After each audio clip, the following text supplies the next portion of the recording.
ఈ కారేస్ కేసులో హైకోర్టు తీర్పుపై బీఆర్ఎస్ వర్కింగ్ ప్రెసిడెంట్ కేటీఆర్ సుప్రీంకోర్టును ఆశ్రయించారు. అయితే ఆ కేసు ఇవాళ రేపు లిస్టింగ్ అయ్యేలా కనిపించడం లేదు. శని ఆదివారాల తర్వాత సంక్రాంతి పండుగ సెలవులు ఉన్నాయి. ఈ నేపథ్యంలో కేసు బుధవారం లిస్ట్ అయ్యే అవకాశం ఉంది. దాంతో రేపు ఏసీబీ విచారణకు కేటీఆర్ హాజరు కావడం తప్పనిసరిగా తెలుస్తుంది.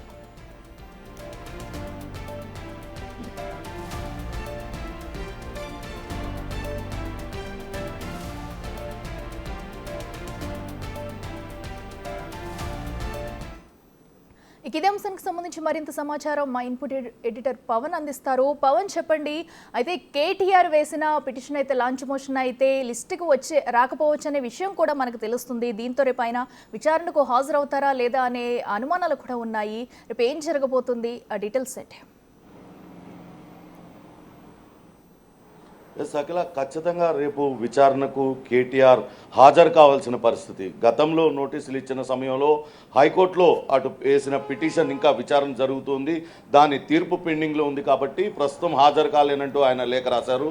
అటు హైకోర్టు క్వాష్ పిటిషన్ని కొట్టివేయడంతో ఏసీబీ మరోసారి నోటీసులు జారీ చేసింది. రేపు 9వ తారీఖున ఏసీబీ విచారణకు హాజరు కావాలంటూ ఆయనకు నోటీసులు జారీ చేసింది. అయితే నిన్న హైకోర్టు ఇచ్చిన తీర్పు పైన స్పెషల్ లీవ్ పిటిషన్ను సుప్రీంకోర్టులో దాఖలు చేశారు. అత్యవసరంగా దీన్ని విచారించాలంటూ కోరారు. అటు కేటీఆర్ తరపున మోహిత్ రావు అక్కడ వ్యవహారాలన్నీ కూడా చూస్తున్నారు. అయితే ఈరోజు సుప్రీంకోర్టులో లిస్ట్ అవుతుందని భావించినప్పటికీ అది లిస్ట్ కాకపోవడంతో ఇంత బీఆర్ఎస్ వర్గాలలో నిరాశ చోటు చేసుకుంది. ఎందుకంటే అది ఎస్ఎల్పిని ఈరోజు లిస్ట్ చేయాలా లేకుంటే ఎప్పుడు లిస్ట్ చేయాలనేది సీజే మీద ఆధారపడి ఉంటుంది. సుప్రీంకోర్టు ప్రధాన న్యాయమూర్తి దీనిపైన ఒక నిర్ణయం తీసుకోవాల్సి ఉంటుంది. సాధారణంగానే ఢిల్లీలో సుప్రీంకోర్టు పని రోజులు కేవలం వారానికి 5 రోజులు మాత్రమే ఉంటాయి. సోమవారం నుంచి శుక్రవారం వరకు మాత్రమే పనిచేస్తే రాబోయేది 2వ శనివారం ఆదివారం సెలవు దినాలు, అలానే సోమవారం మంగళవారం ఈ 2 రోజులు పండగ కావడంతో ఆ 2 రోజులు కూడా సెలవు దినాలుగా సుప్రీంకోర్టుకి సెలవు దినాలు ఉన్నాయి. దాంతో ఒకవేళ పిటిషన్ లిస్ట్ అయితే కనుక అటు 15వ తారీఖున మాత్రమే లిస్ట్ అయ్యే అవకాశం ఉంది. అంటే ఇప్పుడు అంతలో ఊరట దక్కనట్లే. దాంతో ఏసీబీ విచారణకు రేపు ఖచ్చితంగా విచారణకు తప్పనిసరిగా హాజరు కావాల్సిన పరిస్థితి కేటీఆర్కు ఉంది. అయితే ఇప్పటికే ఆయన మొన్న విచారణ సందర్భంగా కొంత హైడ్రామా చోటు చేసుకుంది. అటు కోర్టు అనుమతి లేకుండానే తన న్యాయవాదులతో కలిసి విచారణకు హాజరవుతానంటూ ఆయన ఇక్కడికి రావడం, న్యాయవాదులతోనే తాను లోపలికి వస్తానంటూ చెప్పడంతో ఏసీబీ అధికారులు నిరాకరించారు. ఇప్పుడు హైకోర్టులో తెలంగాణ హైకోర్టులో ఒక లంచ్ మోషన్ పిటిషన్ దాఖలు చేశారు. న్యాయవాదుల సమక్షంలో తనను విచారించేలా ఆదేశాలు ఇవ్వాలంటూ పిటిషన్ దాఖలు చేశారు. ఈరోజు మధ్యాహ్నం దానిపైన హైకోర్టు విచారణ చేపడుతుంది.